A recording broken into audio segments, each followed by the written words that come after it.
Salut à toutes et à tous, c'est Vichy, j'espère que vous allez bien, bienvenue dans cette nouvelle review d'animé en Blu-ray. Aujourd'hui, on va parler de Masamune Kun's Revenge. Alors, c'est une série qui a été diffusée dans les années 2010, donc 2017 de mémoire je crois, diffusée en simulcast d'ailleurs chez Crunchyroll. C'est une série assez ancienne quand même, mine de rien, qui a quand même, on approche bientôt des 10 ans quand même. Dans 2 ans, ça fera une dizaine d'années quand même. Et c'est une série qui a eu une droit à une VF en 2023. Bon, ça, vous le savez, si vous regardez la vidéo, normalement, je pense que vous êtes un minimum renseigné sur cette série, produite chez, au studio d'animation Cyberlink. Bon, globalement, c'est une série sympathique, qui est aussi dispo en France, en manga aux éditions Meian. De toute façon, vous avez tous les liens en description par rapport à cette licence. Alors, je vous avoue quand même que je trouve un peu bizarre quand même que Crunchyroll sorte le Blu-ray maintenant en fait, parce que tout simplement, il n'y a plus d'actu en fait sur la série depuis pas mal de temps quand même. Il y a eu la VF en 2023, il y a eu la S2, oui ça c'est évident, mais la question est que du coup les gens vont être clients quand même d'une série, bon c'est une bonne rom-com, c'est marrant, etc. C'est très sympathique, le manga d'ailleurs je crois de mémoire marche plutôt pas mal quand même chez Meian, donc il y a quand même un public, mais sur l'animé, j'ai quand même quelques doutes quand même sur si jamais ça va se vendre. On verra de toute façon ce qu'il en sera. Mais quand même, j'ai des doutes là-dessus, mine de rien. Alors, du coup, face avant, visuel quasi full. En fait, on est coupé au niveau de l'image d'illustration avec en bas des bandes, etc. Vous comprendrez quand vous regarderez l'animé. Logo Masamune Kun's Revenge. Sur la tranche, pareil. Logo Crunchyroll saison 1 et saison 2. C'est marqué ici. Donc, c'est une intégrale et on verra pourquoi. Pareil en haut, pareil ici, sauf s'il n'y a pas la mention intégrale saison 1, saison 2. Derrière, c'est à peu près dans la même lignée que tous les coffrets Crunchyroll ces derniers temps. On a quelques captures d'écran, un petit texte d'accroche, et vous avez à l'intérieur 2 cartes, on ira les voir, les opening et ending crédiless. Pas que ça d'ailleurs, on verra ça dans les bonus. Et vous avez 4 Blu-ray de 24 épisodes, plus l'OAV, donc c'est une véritable intégrale, ça c'est quand même vachement cool, de 625 minutes au total, plus les bonus. Environ 8 minutes, c'est en VO, VF, stéréo, en Dolby 3 HD. Et c'est vendu une 50aine d'euros, je crois, de mémoire, sur les différentes boutiques. Je viens de voir que mon exemplaire a un défaut. Bon, je viens de voir que mon exemplaire a un défaut sur le V. Regardez, ça se décolle. Pas ici. Bizarre, bref. Oui, puis j'ai un star là. Bon, ça c'est comme d'habitude, c'est le transport. Qu'est-ce que vous voulez faire avec le transport aujourd'hui? C'est compliqué.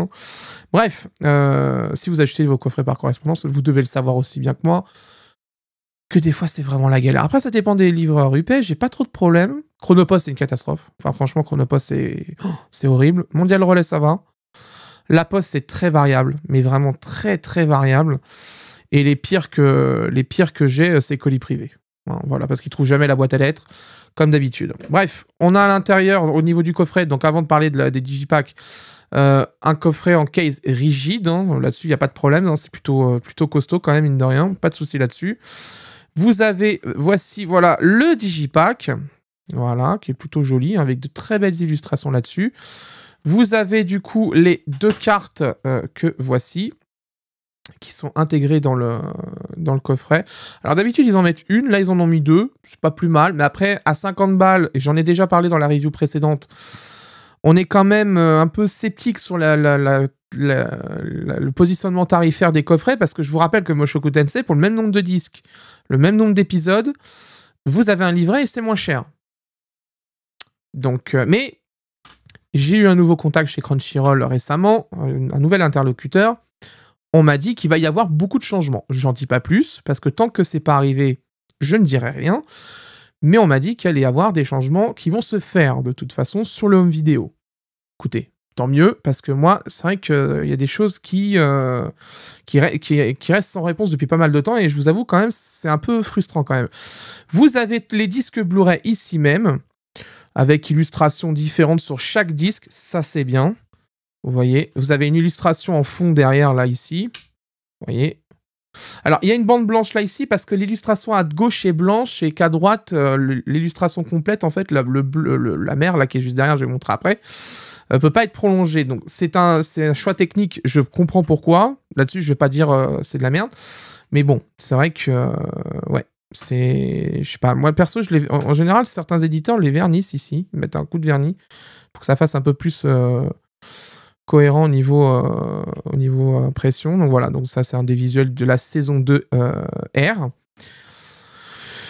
Donc voilà, le visuel du deuxième disque, voilà. Et vous avez l'illustration qui est derrière en digipack. Bon voilà, si vous êtes fan de bikini, etc., c'est votre cam. Allez-y messieurs ou mesdames, hein, bien sûr, c'est gratuit. Alors, bon, c'est pas un coffret qui a énormément de choses, qu'on s'entende bien, hein, bien sûr. Hein, c'est d'ailleurs là est tout le problème en fait. Donc ça va être un des points moins, je vous le spoil. Mais le positionnement tarisphère, là, c'est compliqué quand même, hein, parce que mine de rien, on est quand même face à un coffret de 4 disques Blu-ray, 24 épisodes de cartes. Et je vous le dis, hein, vous regarderez un peu partout. Prix de vente conseillé de Mushoku Tensei, c'est moins cher que ça. Et ça, c'est vendu prix de vente conseillé 59,95, je crois, normalement, de mémoire. Donc ouais, il y a quand même un souci là-dessus. Il faut vraiment faire attention avec ces coffrets-là. Parce que le problème, c'est qu'après, ça envoie un mauvais message sur les coffrets. Ces coffrets-là, on dit, ah, du coup, ils sont trop chers, c'est abusé. Ça envoie un mauvais signal, mais ça envoie un signal aussi dans l'autre sens, c'est-à-dire que les coffrets qui sont très travaillés avec livret, etc., et du contenu édito, ne sont pas assez chers, en fait. Et donc, ça veut dire que les sous qui sont censés rentrer sur ces coffrets très travaillés ne rentrent pas. Donc, il faut faire attention là-dessus. Mais on m'a certifié que beaucoup de choses allaient changer. On verra l'année prochaine, parce que là, cette année, de toute façon, tout le planning de Crunchyroll est fait. Tous les prix sont déjà indiqués. On les a, nous, avec AnimeHD. On connaît, on a les communiqués de presse de Crunchyroll. Donc, on sait exactement tous les coffrets qui sortent cette année. Ils ont déjà un tarif, donc c'est mort. Si on doit avoir quelque chose, ce sera de toute façon au printemps. Mars, avril, mai. C'est là que le nouveau planning va démarrer. Donc, du coup...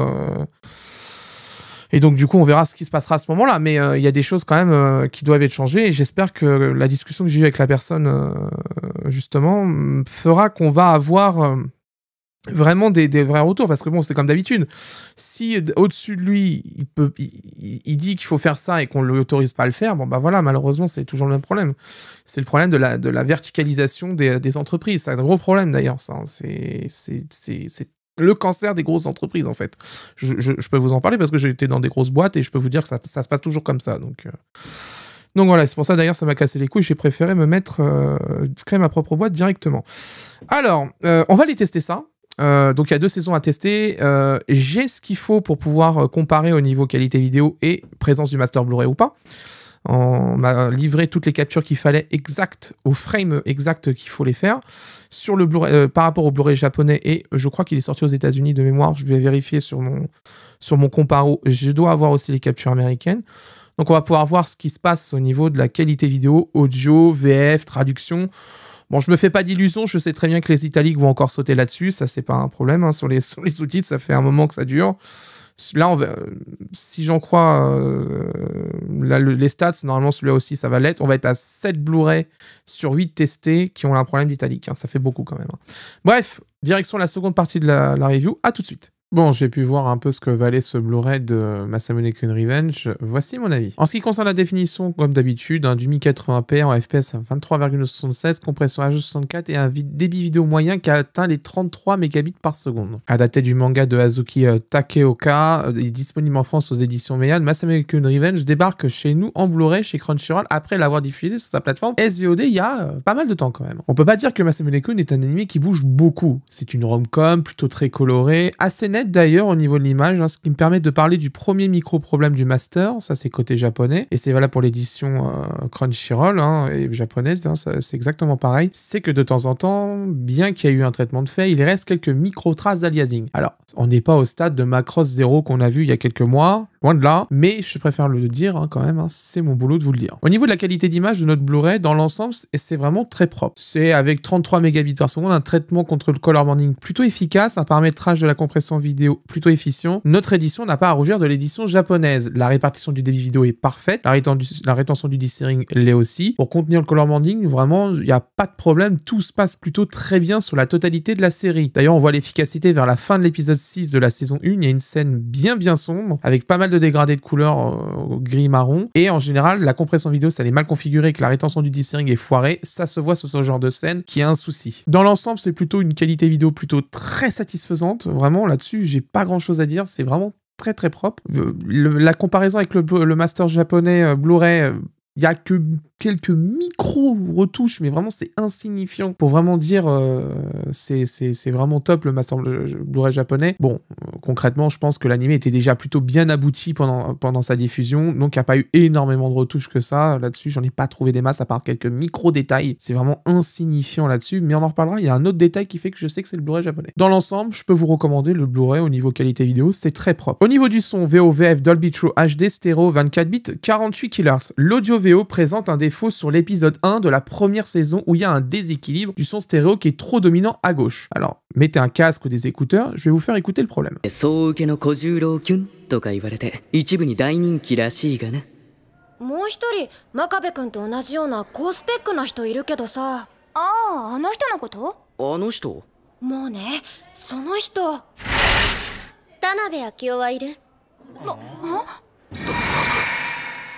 On l'entend clairement, le son est vraiment trop à gauche. Ça s'entend énormément au casque, mais aussi sur une barre de son, parce que la barre de son, bien que vous aviez la possibilité de corriger l'équilibre entre les deux canaux, c'est rare, hein, c'est une option qui est assez rare en général, mais c'est possible que vous puissiez l'avoir. Malheureusement, il faudra faire avec, parce que c'est sur cet épisode bien précis qu'il y a le problème. J'ai vérifié côté SVOD, il n'y a pas le problème. J'ai vérifié sur le Blu-ray japonais, il n'y a pas le problème. Mais je pense bien que le problème, c'est que le matos qu'a reçu Crunchyroll, c'est une deuxième version du BD Master. Et c'est là que ça a été introduit le problème, parce que sur le Blu-ray japonais, la qualité de dithering qui a été faite est un peu moindre quand même là-dessus, alors que sur l'édition Crunchyroll, il est quand même bien meilleur. Donc je pense qu'il y a eu un retirage du matos, et c'est là que le problème a été créé, parce que c'est pas logique, parce que si Crunchyroll avait réutilisé le Master TV qu'ils avaient utilisé en 2017, on n'aurait pas eu le problème du son. S'ils avaient utilisé le Master V1, on n'aurait pas eu le problème du son. Donc il n'y a pas 36 solutions, il y a forcément eu un retirage du matériel du côté japonais, et d'ailleurs ça s'entend parce que le son entre la SVOD et le Blu-ray japonais, il y a une légère différence sur le reste des épisodes.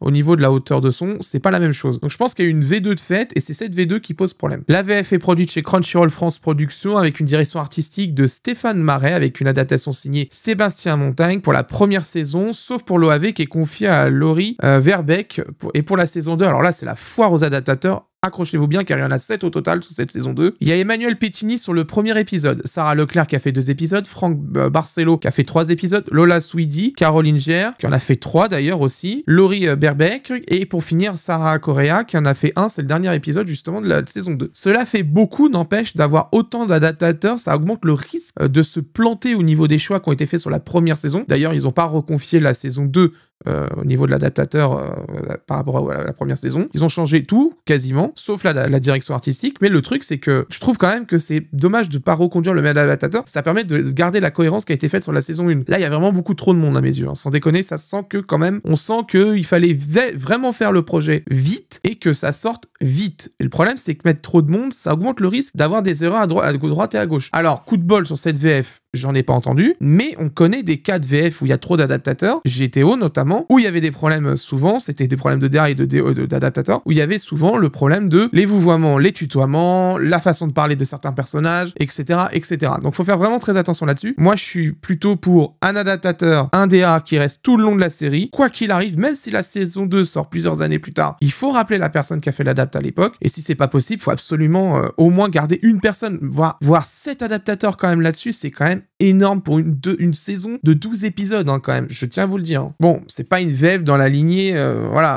des VF top que j'ai entendu ces dernières années, c'est une VF Crunchyroll Production France, hein, bien sûr. Bon, ça gagnera pas l'Awards de la meilleure VF, hein, ça c'est sûr et certain, en 2023, elle l'aurait pas gagné, ça c'est sûr et certain, il y a pas d'embrouille là-dessus. Bon, c'est correct, ça fera plaisir aux fans de VF, et au passage, l'épisode épisode 1 de la saison 1 n'a pas de problème audio, ce qui me fait penser que comme ils ont utilisé la VI de l'ancien Master TV, parce que la hauteur de son n'est pas la même justement entre la SVOD et le Blu-ray, je vous l'ai dit tout à l'heure, ça me fait penser que justement cette VF, comme elle a été produite sur la SVOD, il n'y avait pas le problème de base, donc c'est quand même une bonne chose, au moins la VF est nickel au niveau son. Je vous laisse un petit extrait pour vous faire un avis. Nickel. Berk, je reconnais cette odeur, ça sent l'ego surdimensionné. Dis donc, Chinatsu. Me fais pas croire que je me trompe. Tu passes des heures dans la salle de bain, tu poses devant le miroir, C'est pas normal pour un lycéen d'être aussi narcissique. Je suis pas narcissique, j'essaye de montrer l'exemple. Et arrête de manger des cochonneries de si bon matin. Quoi, t'en veux? Pas question. Comme tu veux. Sérieux, ma chambre, c'est pas un squat, je t'ai déjà dit de pas me déranger. Quel rustre. Ça fait des années qu'on s'est pas vu et quand tu rentres, tu m'ignores. C'est comme ça qu'on traite sa petite sœur adorée. Au niveau de la traduction et des sous-titres, les sous-titres viennent directement de la version SVOD Crunchyroll. La traduction est signée Benjamin Moreau pour la saison 1 et pour la saison 2, c'est Célia Grosjean. Bon, le travail est parfait dans l'ensemble, c'est drôle, bien recherché au niveau adaptation, il n'y a pas de souci là-dessus. On rigole bien avec les répliques, il n'y a aucun souci là-dessus. Le respect des normes de sous-titrage, il est bon, sauf sur les italiques comme d'habitude, alors qu'elles étaient présentes pendant le simulcast. Encore une fois, la personne qui a fait ce Blu-ray a fait sauter les italiques dans les sous-titres. Alors c'est pas un problème des traducteurs ou de la personne qui relit ou qui fait les édits chez Crunchyroll en SVOD, c'est vraiment un problème dans l'ajout des sous-titres dans Scénariste où il y a un souci. Il y a une conversion qui est faite entre le format qu'utilisait d'ailleurs à l'époque Crunchyroll, c'est le format ASS de Aegisub. Dans les Blu-ray, on met du BDN XML. Il y a une conversion qui est faite entre les deux qu'on passe par SRT. Le problème, c'est que ces conversions-là sont dangereuses quand même. Ça introduit des erreurs, ça crée des problèmes, ça a des limitations techniques. Le mieux, c'est de faire directement ASS vers BDN XML, c'est le plus safe. Il y a des outils qui existent pour ça, il suffit de les utiliser et c'est beaucoup plus rapide. On perd moins de temps, c'est plus fiable et on est moins emmerdé et en plus on récupère tous les styles sous-titres qui étaient dispo sur la plateforme SVOD. Franchement, je vois même pas pourquoi on se fait chier à faire un proxy, mais ça, j'ai l'impression que c'est l'entêtement du workflow côté technique vidéo chez Crunchyroll aux États-Unis. Ils ne veulent pas sortir de certains outils et le problème, c'est que ça emmerde le monde plutôt qu'autre chose parce que l'équipe française est au courant, elle sait qu'il y a un problème, elle voudrait bien le régler, mais si au-dessus ils veulent pas, ils peuvent pas faire grand chose. Direction le menu des disques pour voir les bonus disponibles dans ce coffret. Sur la saison 1, le disque 1, il n'y a rien du tout, c'est sur le disque 2 que ça se passe. Vous avez les previews des épisodes, l'opening ending sans crédit. L'OAV, lui, est directement dans la liste des épisodes de ce deuxième disque, donc vous allez le voir apparaître directement quand vous ferez lire tout.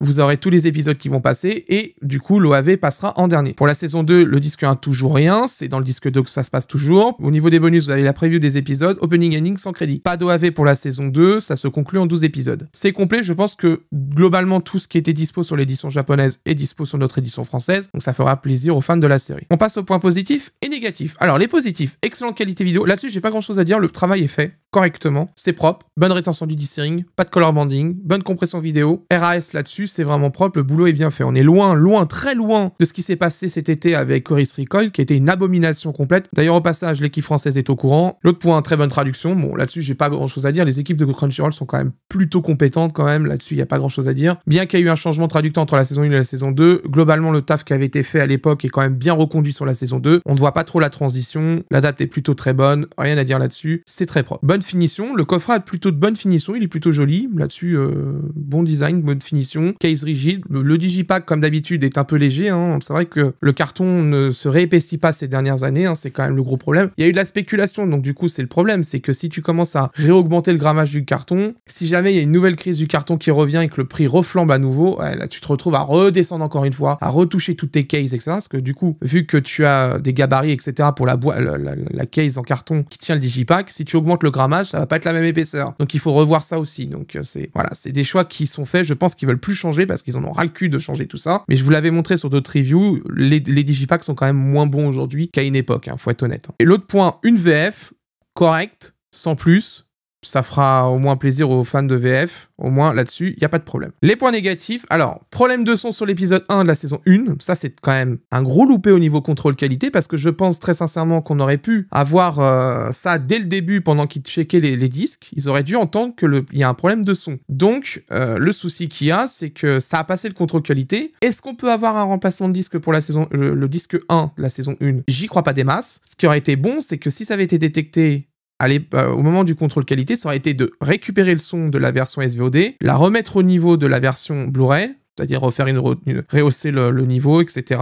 De tout préparer, etc. pour le préparer. Réinjecter ça dans le son du Blu-ray. Et comme ça aurait corrigé le problème. Ça, c'est dans l'hypothèse où l'ayant droit ne peut pas refournir du matériel. En général, quand il y a un souci technique, t'envoies un mail, t'expliques la situation, tu fais écouter. Je veux dire, la personne qui gère les droits, enfin, qui t'a vendu les droits, va te dire, ouais, bon, c'est vrai qu'il y a un souci, il faut quand même renvoyer du matos. Normalement, ça se passe très bien. Mais ça arrive des fois il y a des gens, on m'a montré des cas concrets, il y a des gens têtus qui, visiblement, ne veulent pas entendre raison. Donc, bon, ça, c'est un autre problème, comme d'habitude. d'habitude. Les italiques, encore et toujours, ça c'est vraiment chiant. Et ça, je tiens à dire d'ailleurs que ça pose problème. J'ai reçu un mail il y a pas longtemps d'une personne qui a des soucis d'audition, qui est atteinte de sourdité, qui me disait justement qu'elle avait un gros problème avec les sous-titres Crunchyroll parce qu'il manquait les italiques. Et quand vous avez un problème d'audition, vous ne pouvez pas entendre correctement, enfin, voire vous ne entendez pas du tout en fait. Donc les italiques sont nécessaires pour savoir si c'est une pensée ou si le dialogue est hors champ. Et ben là, sans les italiques, en fait, on peut pas comprendre en fait. Alors Crunchyroll a des sous-titres dits SME, sourds, malentendants, etc. Donc ça serait bien s'ils pouvaient les ajouter,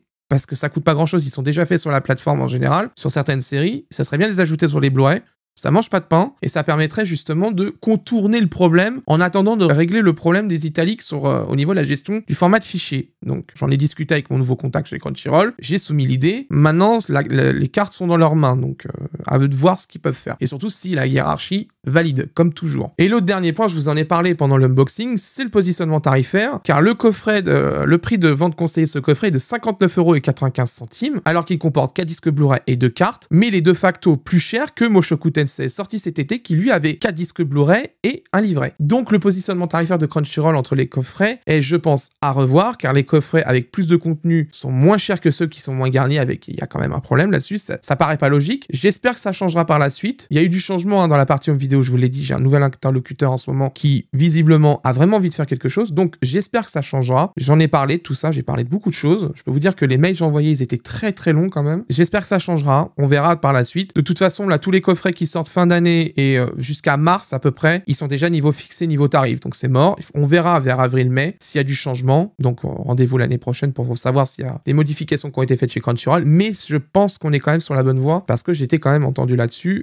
j'ai fait part des choses qui sont, en fait, ça tombe sous le sens en fait, tout simplement, c'est que on peut pas vendre un coffret qui a un livret 4 disques Blu-ray moins cher qu'un coffret qui a que 4 disques et une carte ou 2 cartes, c'est pas possible en fait. Donc il y a eu quelqu'un qui pendant pas mal de temps décider des prix des séries n'importe comment. Donc, soit on baisse le prix des séries qui n'ont pas de livret, soit on remet le vrai prix sur les séries qui ont un livret et on réégalise correctement la grille tarifaire. Donc voilà, donc on va voir ce que ça va donner plus tard, mais j'ai quand même espoir de ce qui se passe quand même. Comme d'habitude, vous avez les liens en description si vous souhaitez l'acheter. Si une rom-com, voilà, très sympathique, ça vous intéresse, je pense que c'est un bon intérêt d'avoir la série. Malheureusement, il faudra faire avec l'épisode 1 qui a un souci au niveau du son et l'absence des italiques. Ça reste quand même une bonne série très intéressante. Je pense pas que ça restera éternellement chez Crunchyroll. Ça fait partie de ces séries qui, je pense, quand les droits vont expirer, qui verront qu'il y aura une baisse de vues, ils vont dégager ça du catalogue, et comme ça fera une économie au niveau du renouvellement. Après, ça peut arriver sur une autre plateforme, hein. ADN, Amazon, bon, Netflix,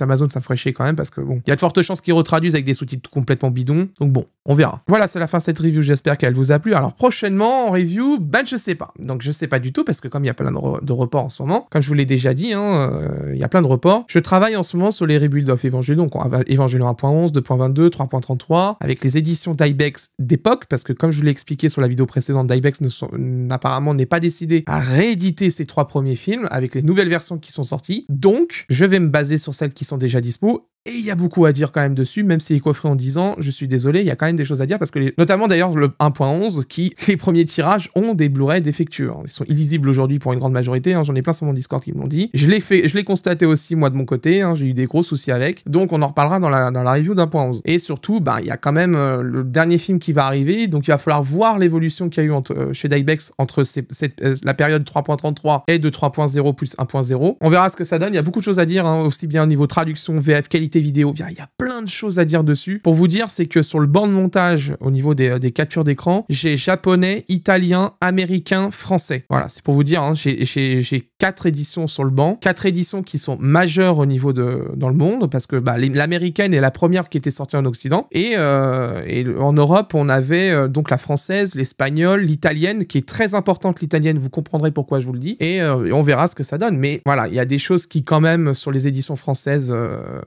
sont vraiment très très bizarres quand même. On en discutera quand ça sortira. Vous verrez où je vais en venir le moment venu. Voilà. Comme d'habitude, si vous souhaitez soutenir mon boulot, l'abonnement, le pouce bleu, la cloche, c'est super important. Vous avez aussi le bouton boost qui est apparu récemment sur YouTube. Ça vous permet de mettre des points qu'on vous attribue toutes les semaines sur votre compte YouTube. Vous pouvez les distribuer à des petits créateurs de moins de 100 000 abonnés, donc moi ou quelqu'un d'autre, bien sûr. Et vous pouvez les donner. Ça, c'est super important pour push la vidéo quand même. C'est vachement important. Donc n'hésitez pas, vous pouvez boost la vidéo. En général, c'est soit dans les commentaires, vous glissez de droite vers la gauche, sur l'emplacement où il y a les commentaires, vous cliquez pas sur les commentaires, mais là où il y a le rectangle des commentaires sur l'appli mobile, vous glissez de la droite vers la gauche, c'est là que ça apparaît, autrement vous avez le bouton boost directement pour pouvoir le faire. C'est vachement important, n'hésitez pas, et puis le pouce bleu, la cloche, tout ça, c'est aussi giga important. Je spamme pas les vidéos, ni les posts communautaires, donc vous pouvez y aller, c'est pas avec moi, vous aurez du spam. Et si vous souhaitez soutenir mon travail financièrement, comme d'habitude, vous avez l'abonnement via le bouton rejoindre à 2,99€ qui vous permet d'avoir les reviews en avant-première, et les super merci si vous souhaitez soutenir mon travail juste ponctuellement pour un moment. Pour une vidéo qui vous a plu, qui vous a aidé, n'hésitez pas, c'est toujours utile, ça permet de financer certains coffrets que je ne ferais pas normalement en temps normal, ça me permet de le faire, par exemple sur le leveling, je l'ai fait, c'est grâce à vous, voilà par exemple. Donc je vous remercie. Quant à moi, je vous laisse et d'ici là, portez-vous bien. Ciao.